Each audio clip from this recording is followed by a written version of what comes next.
Hey, so I'm just going to go through the online safety digital citizenship lesson and post it on Canvas. So here we go.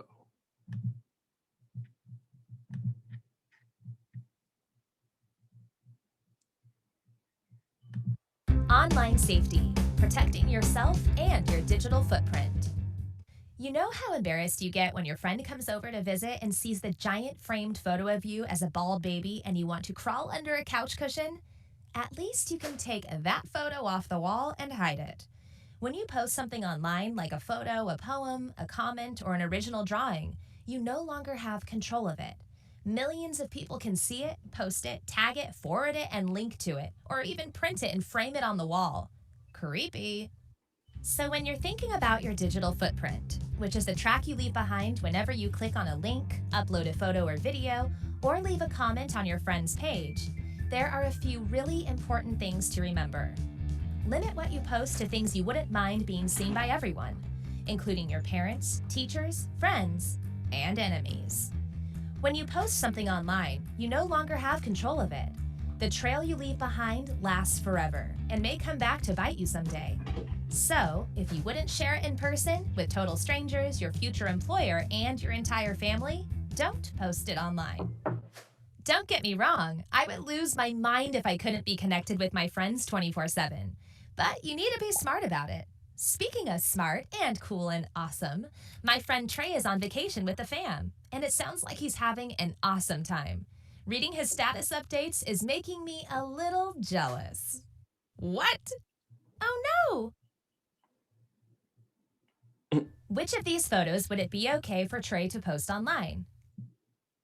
Okay, so Trey is on some type of vacation, but he's also kind of a rebel. So, which of these photos is best to pick? Um, these three are okay. So, this one where he's on the beach, this one where he's just kind of like staring at the camera. I don't know. This is a very artistic shot. And then this one, he's just messing around with a friend. Um, but these three are problematic. Let's say that.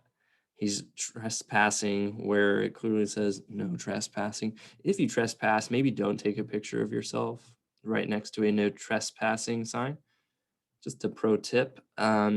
Inappropriate. Uh, Strange title for a book, but I guess that's not something you should post online. I don't know. It's just silly. Yeah, don't post a picture of yourself reading. What's inappropriate material? I guess you guys know. Library spray paint. Yeah, don't spray paint your name on the library.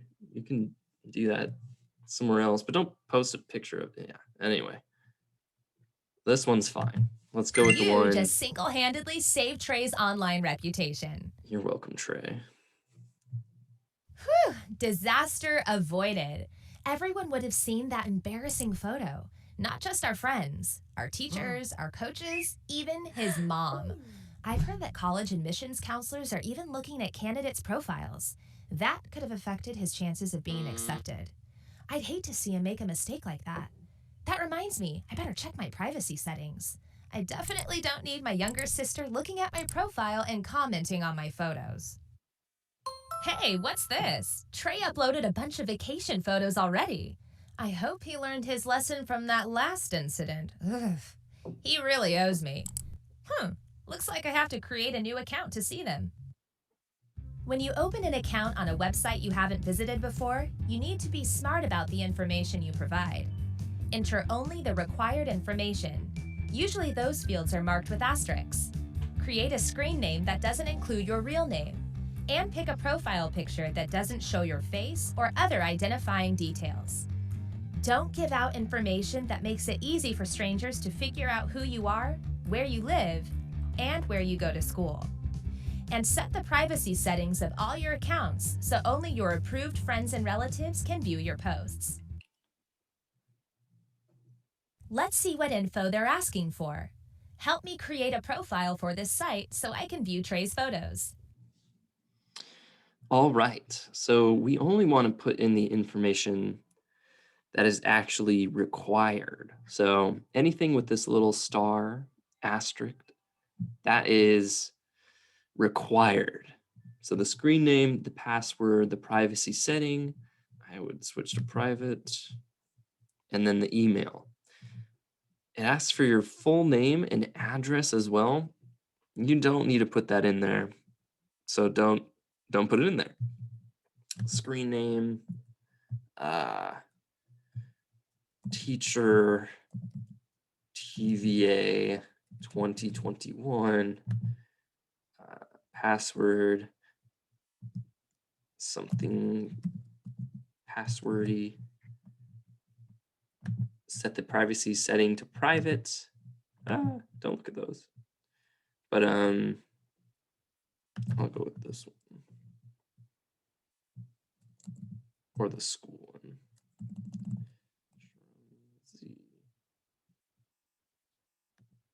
Oh yeah. So mine auto-filled. So don't do that. But here we go. Screen name, password, privacy setting, email. Let's go. Thanks! You just helped me create a safe new profile for this site. Yes. He's having so much fun! Yay for him! Trey, I was just talking about you. Huh? Who with? No one you know. Well, what's up? The hotel is having a contest to win a free trip? Yes, I totally want you to put my name in.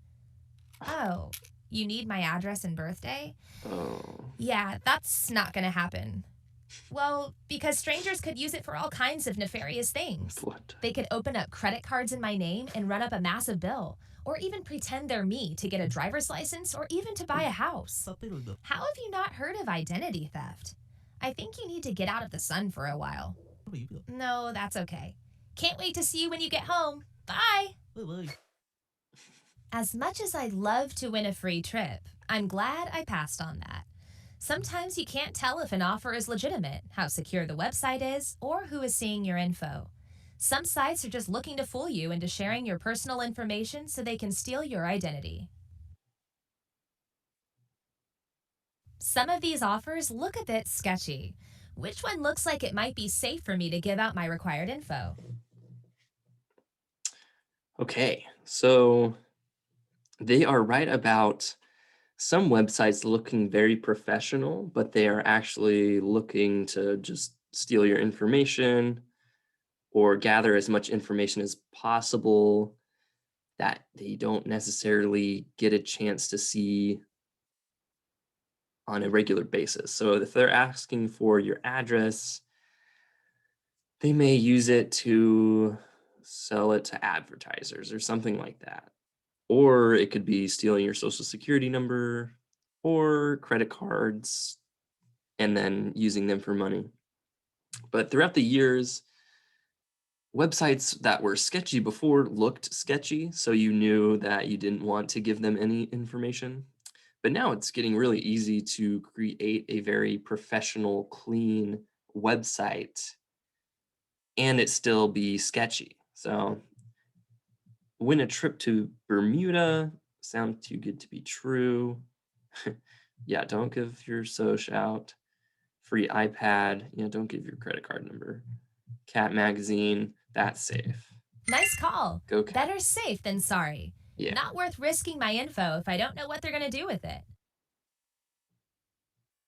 I was actually just thinking of changing my email password to make sure that all of my personal information is protected. I need something that's hard for people to guess, but that I can remember. BT dubs, I love that the passcode on my mom's phone is mom phone. What? Maybe you can help me pick a password.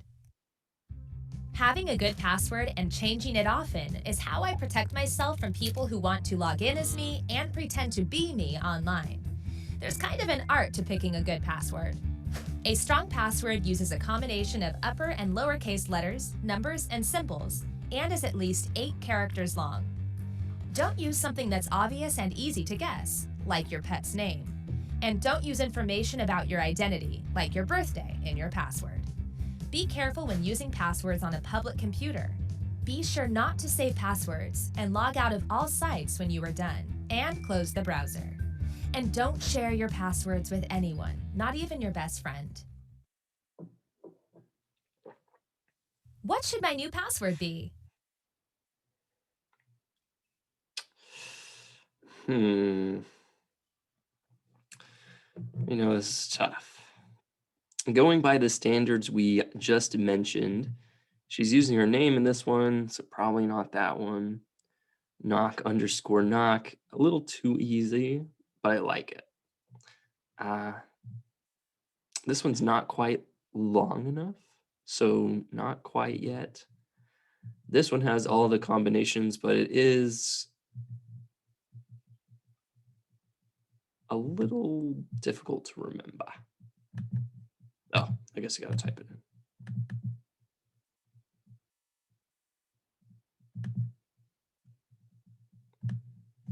Oh, drag it. Okay. Awesome. Thanks for helping me choose a strong password.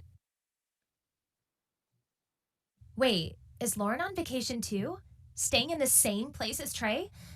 That's cool. I wonder if she's hanging out with Trey. And not that it's a problem if they are. Maybe I should comment on one of her photos so she knows that I know that they're there. Or maybe I should text Trey and ask him if he's seen Lauren lately. Or maybe I should IM Lauren and tell her that Trey says she had fuzzy eyebrows. Smiley face emoticon. I'm spiraling. What should I do?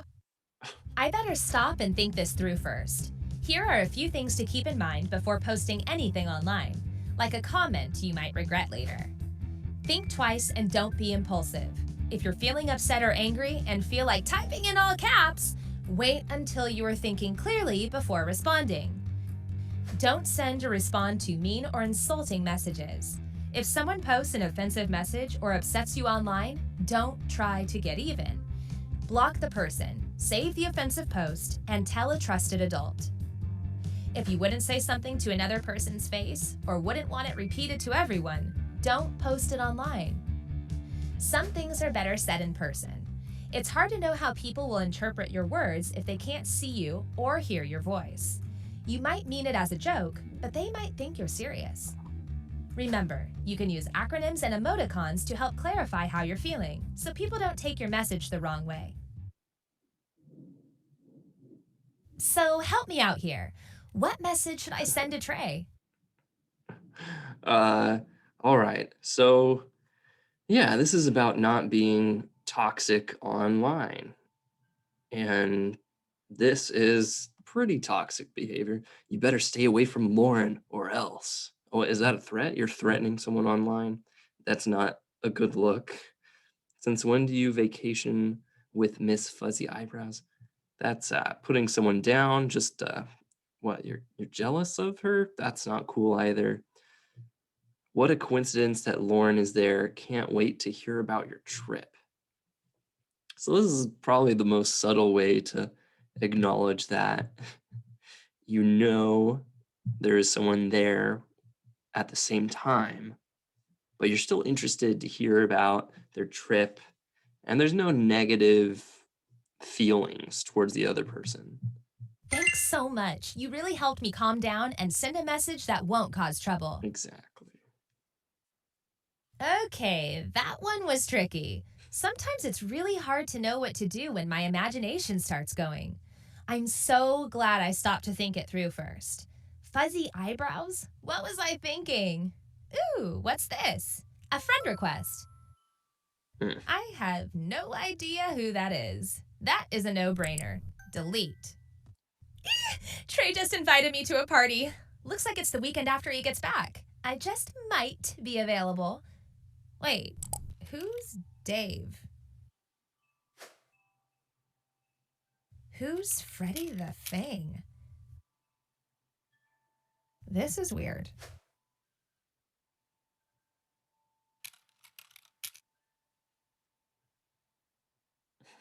Online, sometimes people pretend to be someone they aren't. It happens all too often. It's kind of hard to do in the real world, but online it's easy to be fooled. Before we even think about this invitation, there are some things we ought to keep in mind. Not everything you read online is true. Some people may not be who they say they are.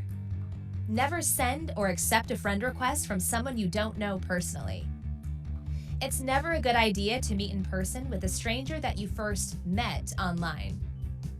If you do meet with someone you know online, only meet with them in a public location with other people close by, and take along a trusted adult the first time you meet.